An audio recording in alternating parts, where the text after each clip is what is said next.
Political లీడర్లేమో పవర్లకు వచ్చేటందుకు పాదయాత్రలు చేస్తుంటారు. ప్రజల్లో పతారా పెంచుకునేందుకు పాదయాత్రల పేర్లతోటి ఊర్లు తిరుగుతూ అంటారు. ఇక భక్త జనాలేమో గుళ్ళకు తీర్థయాత్రలకు పాదయాత్రలుగా పోతుంటారు ఇంత పుణ్యం వస్తుందని. ఇక ఇప్పుడు కొత్తగా ఇంకో ట్రెండ్ చాలు చేసిండ్రు సినిమా హీరోల అభిమానులు.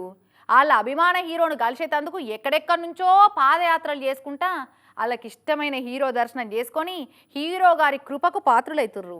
గా నడుమ విజయవాడలో అభిమానం ఎక్కువైన కొంతమంది ఫ్యాన్స్ శిఖామణులు పవన్ కళ్యాణ్ మాలేసి స్వామియే పవన్ కళ్యాణ్ అని జపం చేసుకుంటా దీక్షలు పట్టిరు కదా. ఇగో ఈడ కనిపిస్తున్నాయినా కూడా దీక్ష పట్టుడు ఒకటే తక్కువైంది కానీ అసలు పనే చేసిండు. హైదరాబాద్ జూబ్లీ హిల్స్ స్వగృహంలో కొలువు తీరిన హీరో రామ్ చరణ్ అన్నను కలిసేందుకు శ్రీకాకుళం నుంచి పాదయాత్ర చేసుకుంటూ వస్తున్నాడు వందనా శేఖర్ అనే ఈ బ్రదరు.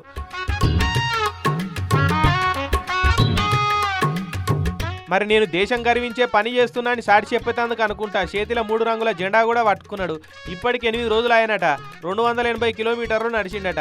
హైదరాబాద్లో రామ్ చరణ్ అన్నను దర్శనం చేసుకున్నాక బ్రదరు పాదయాత్ర విరమణ చేస్తాడట. ఇన్నారు మేస్త్రి పని చేస్తాడట. అందుకే ఉంటున్న బస్తీ నిడిచిపెట్టి ఇల్లు వాకిలు పట్టకుండా ఇంటిలోకి టాటా చెప్పి పాదయాత్ర చేసుకుంటూ వచ్చినావు. మంచిగానే ఉన్నావు కానీ సినిమా హీరోల మీద అభిమానం ఉంటే తప్పన్నారు కానీ దాన్ని ఇట్లా నిరూపించుకోవాలని జెండాలు పట్టుకొని పాదయాత్రగా వాళ్ళు ఇళ్ళ పోయింటి పోవడేందుకు? సరే పోయినా కూడా ఏమైనా పిలిచి సన్మానాలు చేస్తారా అంటే లేదు. ఇంట్లోకి పిలిచి సోఫాలో కూర్చో తమ్మి అని నీ మంచినీళ్ళు పోస్తారా అంటే అది కూడా చేయరు. వాకిట్లా నిలబెట్టి 4 ఫోటోలు దిగి ఇక బా అంటారు. నీకేమన్నా అయితే ఏ హీరో కూడా దగ్గర రారు.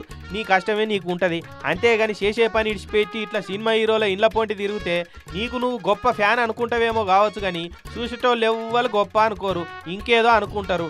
అభిమాన హీరోల ఇళ్ళ పొంటి తిరిగే పాదయాత్రల మీద పెట్టే డెడికేషన్ ఏదో నీ లైఫ్ మీద పెడితే నువ్వు మీ ఇంటోళ్ళు మంచిగా ఉంటారు చూసుకో అని కామెంట్లు చేస్తూ ఈయన వీరాభిమానం చూసిన నెటిజన్లు.